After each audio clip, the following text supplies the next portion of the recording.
and she had spirit and energy. Because she died of it, it makes her look like some kind of victim.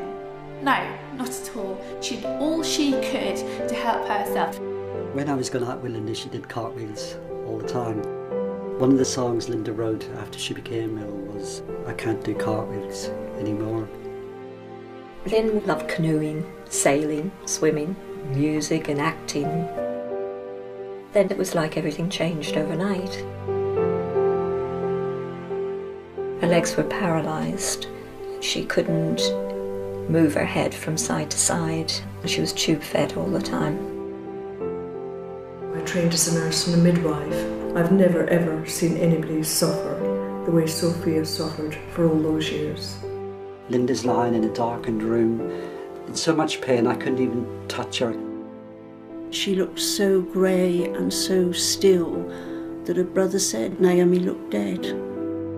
This is as important as any other significant major illness, whether it's cancer, heart disease, AIDS. It is a complex, chronic, multi-system illness.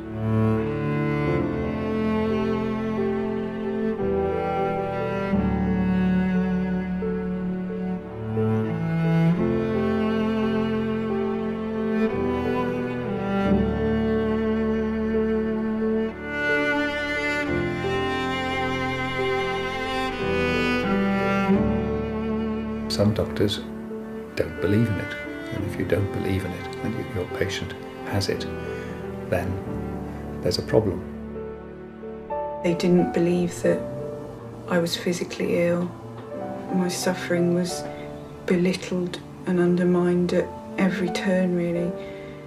I was made to feel like I'd done something terribly wrong. She was thrown out of a medical practice.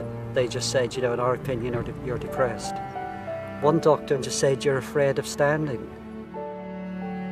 It didn't have to make sense because they were the doctors and nobody was going to question them. This girl suffered abuse at the hands of professionals. She went into hospital moderate and came out 6 months later severe, needing tube feeding.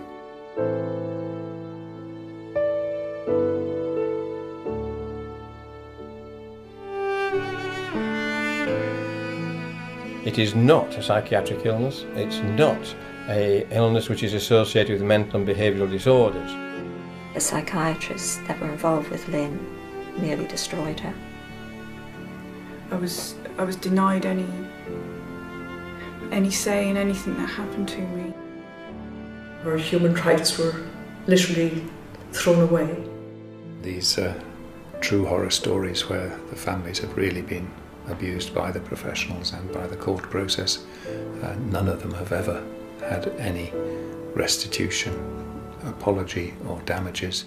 We have a national catastrophe on our hands, and we need to face that fact.